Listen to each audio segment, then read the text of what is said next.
Guys, good evening. So, kasi gabi na ngayon, it's Christine and this is our family budget. So, today, gusto kong i-share sa inyo yung aming bagong budget system. Actually, yun pa rin yung ginagamit ko, yung aking, so nakita niyo naman siguro sa thumbnail na i-share ko sa inyo ngayon yung, pati kung sinasabi sa inyo yung envelope system. So dahil yung kung napanood nyo yung mga last video ko na sinabi ko sa inyo, meron kami bagong business na pinagkukunan ng bagong income. So, syempre, may mga changes na. May mga changes na sa aming budget system. Diba? Kasi may babayaran na kaming mga bills. So, may mga nadagdag na. So, today, papakita ko sa inyo kung ano yung mga sinasabi ko sa inyo. So today, papakita ko sa inyo yung ano yung mga pinagbabudgetan namin sa pera namin, sa aming envelope, ano yung mga nilalagay namin dito, or kung ano yung mga pinaglalaanan namin sa aming pera. So, let's start. So, bago tayo mag-start guys, gusto ko muna magpakilala kasi meron pang mga bagong viewer tayo na nasasagap at itong ating channel. Ako nga pala si Christine at ito ang aming sinishare ko sa channel na to about yung budget system namin, yung makatipid tips, at kung hindi ka pa nakakapag-subscribe, please mag-subscribe ka na. Nasa yung walang ibang red na subscribe button dyan, just click mo lang yan para sa mga upcoming na mga videos na kagaya nito. So, yon. So, let's start na talaga. So, okay. Ito mga envelope nito guys is reuse na to. So, kung nakikita nyo, ito yung mga envelope na talagang medyo matagal ko na siyang ginagamit. Pero, yung iba natapon ko na kasi sobrang bulok na. Pero eto, nasasayangan na kasi ako kasi nagagamit ko talaga siya. So, actually, may mga pangalan na to kasi noon nilagyan ko is yung ano talaga, yung permanent pen yung ginamit ko. So, tinanggal ko yung mga ano niya, tapos binaliktad ko siya. So, nilagyan ko lang siya ng scotch tape. Ayan, kung nakikita ninyo. Tapos, ang nilagay ko na is yung aking, ito, tape. Ewan ko nung platong tape ito. Ito, parang dumidikit na tape na white. Malamang dumidikit siya, tape siya. So, ayan. So, ayan, kita nyo siya. Meron na siya, pero kailangan ko siyang i-recycle. So, soon bibili ako ng yung talaga yung plastic talaga na envelope. For now, gagamitin ko lang muna to dahil sayang talaga siya kung itatapon ko lang siya. So, nireuse ko siya kasi yung iba dito, yan, nireuse ko na siya. So, today, papakita ko sa inyo kung ano yung mga pinagkakaipunan namin, no? So, itong una, ipapakita ko sa inyo yung talagang yung tawag doon, per quinzena talaga, kailangan namin siyang okay, sa 10th and 25th. Kasi sa 10th and 25th, yun pa rin naman yung, kasi yung sahod asawa ko 10th and 25th. So, yung sahod niya is yung budget namin before dumating yung extra income today. Before dumating yon, kung ano yung budget namin noon, yun pa rin yung budget namin ngayon. So, hindi namin siya ginalaw.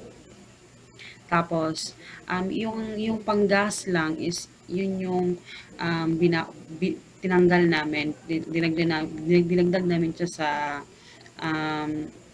sa money na makukuha namin dun sa computer. So, yun. Pero, yun, para mas maintindihan nyo, ipapakita ko na lang sa inyo. So, eto, meron ako dito, every 10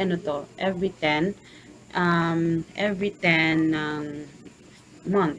So, eto yung pinag-ano ko, haircut nila, it's 100 per month. Kasi once a month lang naman sila nagpapa-haircut, silang dalawa talaga.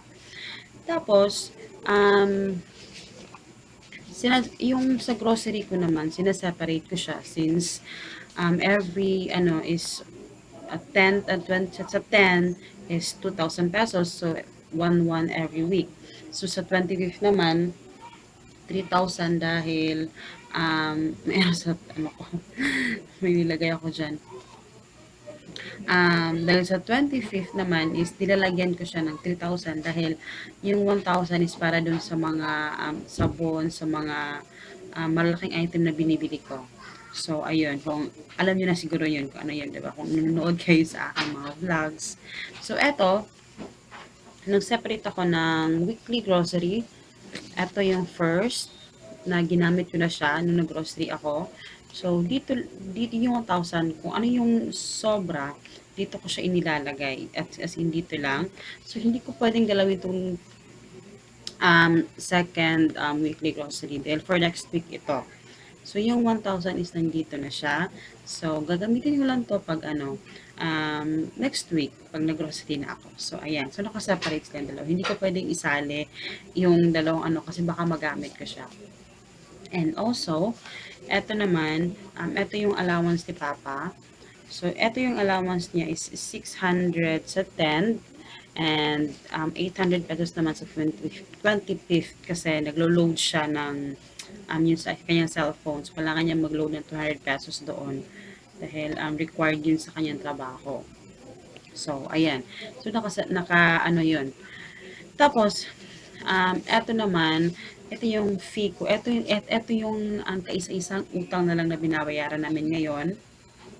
So, it's, I'm very, transparent na talaga sa aming, pero hindi ko lang pwedeng sabihin kung magkano talaga yung income for the whole month. Pero ipapakita ko lang sa inyo kung ano yung mga, binabayaran namin. So, eto yung monthly namin. So, nakaseparate yan. Every 10th, ito kinukuha ko. So, eto lahat, every 10th ito, kinukuha ko siya. So, yun lang. Sa isang sahod, yan lang yung pwede kong kunin. So, yun. Tapos, eto naman, eto yung sa mga last. Kasi,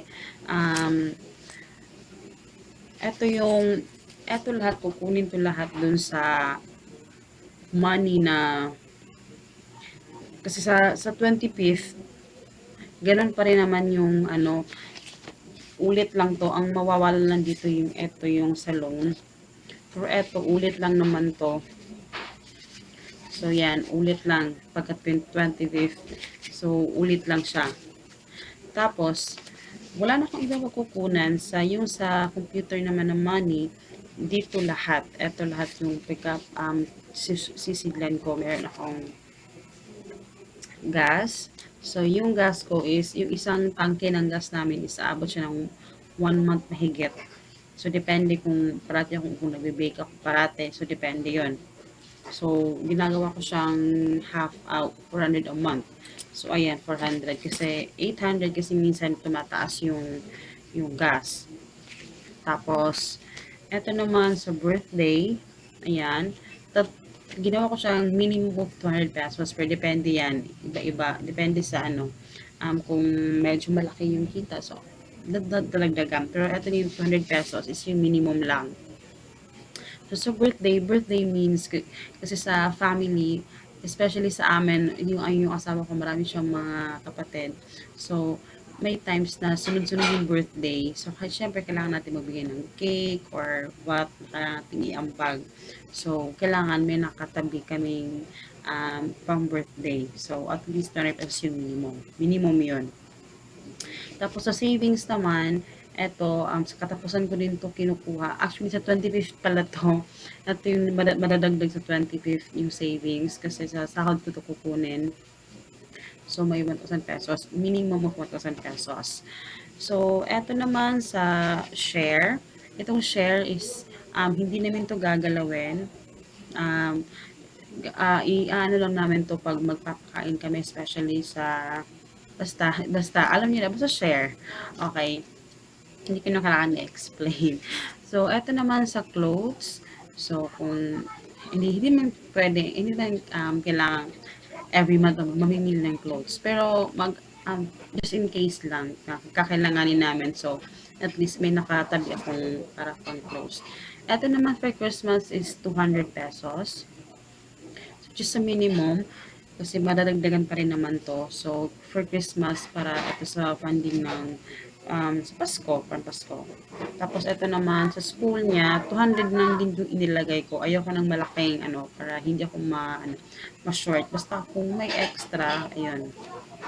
So yun, Hagrid School, 200 din. Tapos pang vacation, 500 minimum.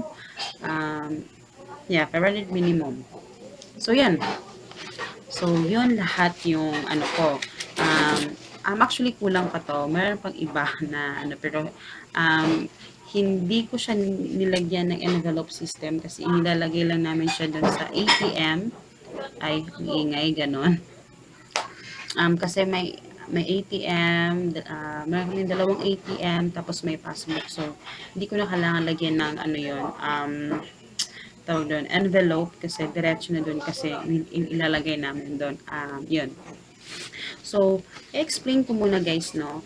So yung sa envelope system guys, kaya ako ginagawa ito, dahil, ito lang yung kung gusto nyo mag-try ng ganito, kasi ito yung tumutulong sa'yo para mas, anong tawag nun, madisiplina mo yung sarili mo, at laking tulong nito talaga sa akin kasi hindi naghalo-halo yung pera. Hindi naman kailangan envelope, kahit ano, basta, ang mas maganda siguro sa envelope, madali mo siyang may suksok kung saan. Diba?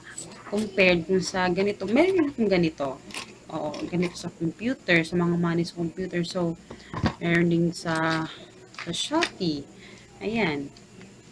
So, depende sa inyo. Pero eto lang, para sa money lang na gusto ko talaga itago lang. So, ayun.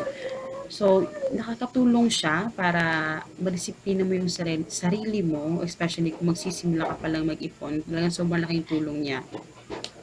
And also, kung nakikita ninyo, eto lahat, yung pinag-iipunan namin, may mga, kasi syempre, may mga bonus, may mga natatanggap na medyo bulto na pera yung asawa ko sa trabaho niya. So, yung mga pera na hindi namin ginagalaw, it's either ihuhulog namin siya sa aming emergency fund or sa utang namin or sa bakasyon namin. So, depende na sa amin kung saan namin siya ilalagay.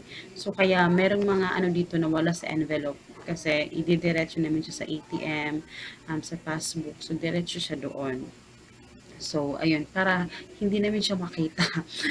Diretso siya doon. Kasi, hindi pa naman namin kailangan ng gumastos ng malaki kasi okay pa naman kami. Okay pa naman kami. So kung yung may mga bulto na dumarating na money, so yun, diretso na doon. So yun, kaya nag-iipon kami. So yun lang guys, yun yung gusto kong i-share sa inyo. So ganun yung pamalakad ko sa aking budget dito sa bahay. Gano'n ko siya pinapaano. So, sana ay may napulot kayo doon sa aking mga i-share sa inyo na ideas. Kasi, gusto ko talaga i-share. Kasi, very effective sa iba-iba tayo ng mga ways ng pagbabudget. So, iba-iba talaga. Ito lang is, binibigyan ko lang kayo ng ideas. So, it's either sa inyo kung gusto niyo gumamit ng envelope system, meron gumagamit ng cellophane, meron gumagamit ng mga plastic container. So, walang ano doon. Ang importante is, tinutulungan ka nito para madisiplina yung sarili mo na mag-ipon or turuan mo yung pera mo kung saan siya pupunta. Okay? Hindi pwedeng, parati yung sinasabi, hindi pwedeng yung pera mo yung matuturo sa'yo, magkukontrol sa'yo kung saan siya pupunta na bigla na lang mawawala, diba? So, at first guys, okay, don't be discouraged kung at first talaga na maano kayo na parang hindi siya nagiging effective sa iyo. Wag kang mawalan ng pag-asa. Sige lang ng sige. Manood ka palagi ng mga vlogs na or mga magbabasa-basa ka ng mga budget um, tawag doon, mga Facebook na nagtatakol ng mga budget, mga YouTuber na nagtatakol ng budget, para mas ma-inspire ka, alam mo yon, hindi naman kailangan araw-araw mong panuorin yung mga ganun. Pero at least, pag may times na parang nawawalan ka ng pag-asa or nade-discourage ka, manood ka lang ng mga mga taong nagbabudget para mas ma-motivate ka ulit. So, ayun. So, ayun na guys. I hope you guys enjoy and please follow me pala sa aking Facebook tsaka sa aking Instagram at our family budget nakalagay yung link sa description box. At don't forget to subscribe and see you in my next video guys. Bye-bye.